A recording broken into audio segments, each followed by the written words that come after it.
about a year and a half ago, I had a calf strain that laid me up for about 8 weeks before I could really even train. That was for London. Didn't know if I was gonna get to the start line there. And about 6 weeks ago, I was introducing my intensity into my Boston training block and got overzealous with this workout. And I had been feeling a little tightness in my hamstring, but nothing crazy. You know, I'm a physical therapist. I know these things. I know that if I lift through full range of motion, which I've been doing deadlifting, single leg deadlifting, step ups, things that take the hamstring through full length, you're usually fine. But I think I was starting to add mile repeats. I had a bunch of 800s, 400s, 200s, that kind of thing, and really got myself good with a 200. Running a lot faster than I normally do, so I was well beyond 5K pace, and it got me. You know, lessons that I learned from my calf strain a couple years ago is like, okay, I know I can probably continue to train, or I want to continue to train to remain consistent. What's my watch telling me here? I'm going too easy on the bike. Turn that up. So you want to remain consistent in some way, shape, or form. And if you can't run, biking or sometimes elliptical can be a pretty good choice for that. Fortunately, I have a bike at work. I crawl on here, and I was doing equal time. So any training that I should have been doing, running, I was spending that time on the bike, which is a lot of time on a bike, which I don't like doing. Had to buy a new seat cover so I could be comfortable. Got my setup. It's nothing fancy, but usually watching YouTube videos of Lionel Sanders or Eric Floberg or somebody like that. And then water and a towel, like that's it. Yeah, but the hammy, I tried to run on it like 2 days later, which, you know, I consulted with a friend saying like, am I nuts? And he was like, no, you know the research, you know the data, see how it feels. And it didn't feel great. So kind of shut it down for a week, rode the bike a lot, but typically I'd be running 5 or 6 days a week. And I had to implement a run walk program because my hamstring kept barking at me. And here we are about 6 weeks later, 4 weeks out, 5 weeks out from the marathon, 4 weeks out from my taper. And I haven't even run an hour in a row yet for 6 weeks. And I was doing, I don't know, hour 45 runs twice a week, plus a 2.5 hour run once a week for a month leading up to my injury, before I started to intensify. So I'm struggling a little bit with grasping the fact that a PR is unlikely. Not that I thought I was going to PR in Boston. Boston is significantly tougher than the courses that I have run my past 3 marathons on. 4th marathon ago actually was a Boston Marathon. So basically A goal would be requalify, which because I'm 40 is a 3:05. B goal is beat my previous time. C goal, have the time of my life. Sorry about that. So yeah, so I went to Northeastern for 6 years and I was there for about a year and a half after. So about 7.5 years. I grew up in New England. My wife lived in Boston for like 10 years. She's also from New Hampshire. That's a different story. Grew up like 4 miles from each other. Didn't know each other until about college age. Yeah, and so Boston holds a special place in my heart. And so I'm going, like, no matter what, I'll walk that course, no problem, just because the energy is amazing. But in the meantime, trying to come to the realization that a PR is probably not going to happen, despite the humongous base I built back in November and December. I just haven't been able to add the speed to it. So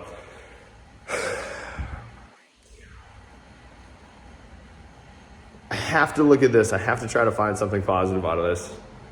And I think it's that I'm learning you know, for myself, I coach my clients and I know what to do.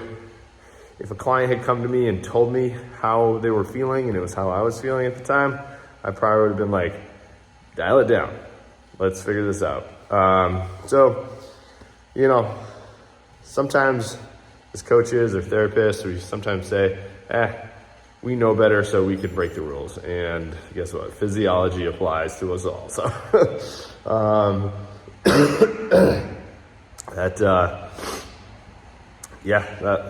I got bit by the injury bug.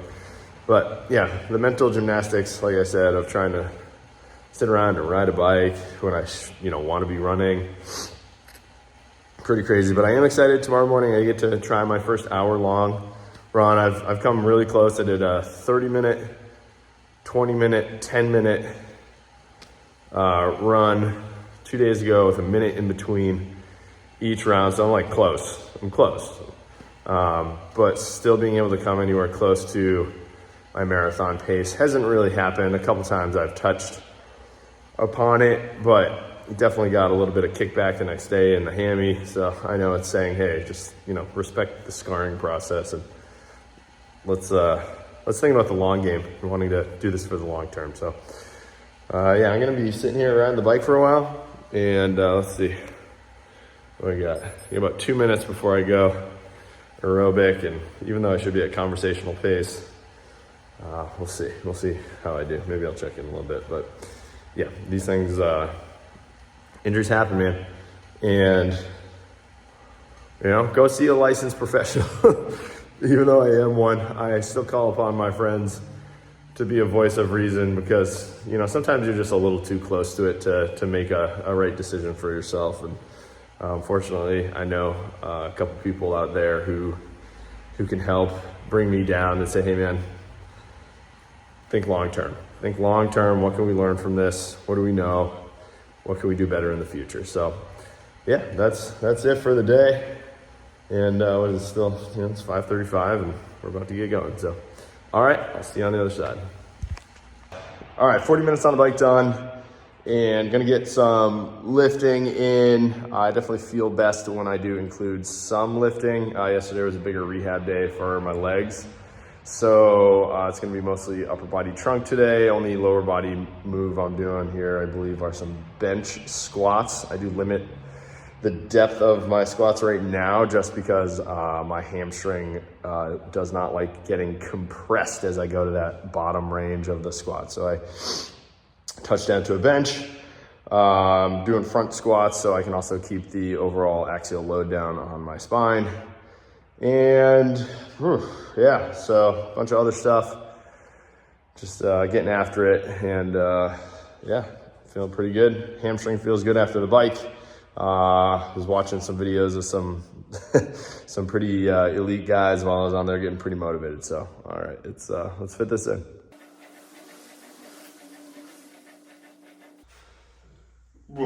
So I'm set up that way in a half kneeling stance to encourage a little bit more separation between my upper and lower body, basically using it as a mobility drill for my upper back. While our arms are moving, we don't need a ton of mobility, but it's good to have it. The faster you're running, the more you're pumping your arms, the more rotation you'll need. But it's not significant. It's like 3 degrees at every single vertebrae. It's not a lot, but the totality of all the vertebrae rotating is needed. So also get a little bit of a stretch through my hip that way. But with a lot of the lifting that I do, I try to, if I can, incorporate a reciprocal pattern like we have when we run. So when you're moving your right foot forward, your left arm is swinging forward as well. It's called a reciprocal pattern. So helps us maintain balance as we ambulate or walk or run. Same thing with skipping, that kind of stuff. So all right, time for set 2.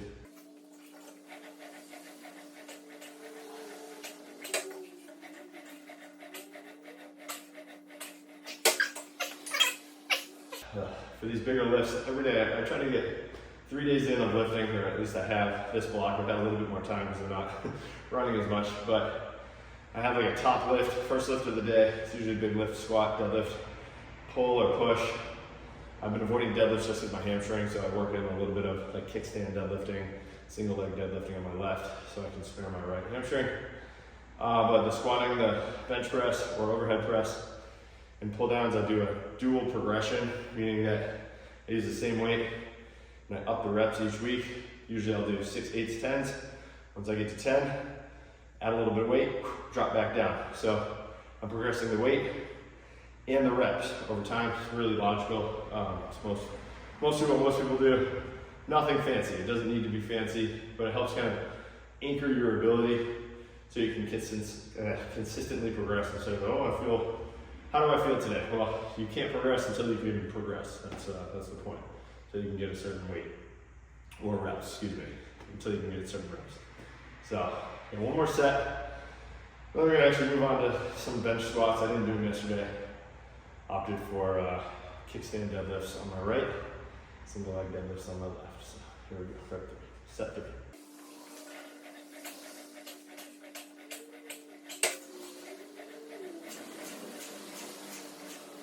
All right, so got 3 sets of 10, 70 pounds.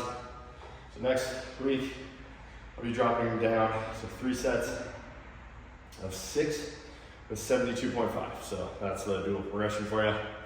And we're moving on to bench squats, which I'll probably just do to an 18-inch block.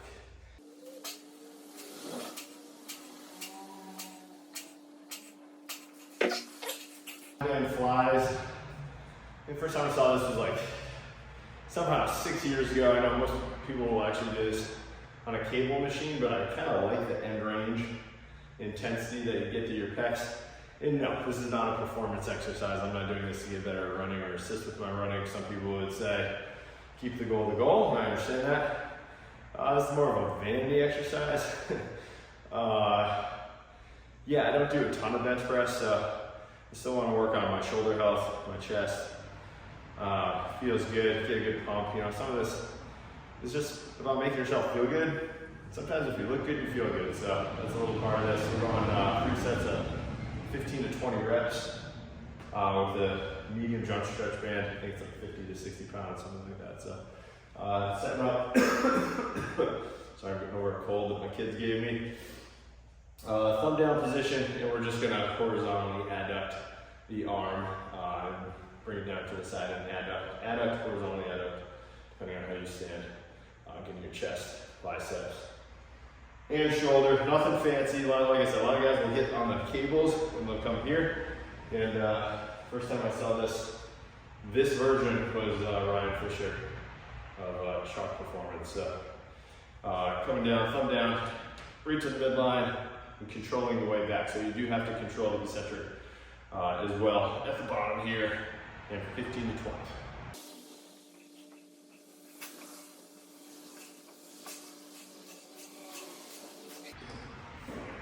Typically on my Friday lift, I'll do a calf isometric heel raise, but because I am going off on my first hour-long stretch of running tomorrow in a couple weeks, I don't want to fatigue my calves too much because I do have a previous calf injury about a year and a half ago, maybe a little more.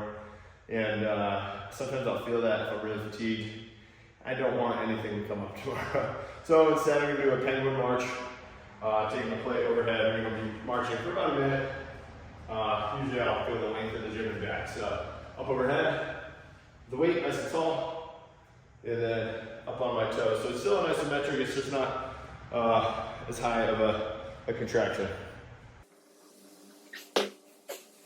And last, we're going tried and true side planks with hip abduction.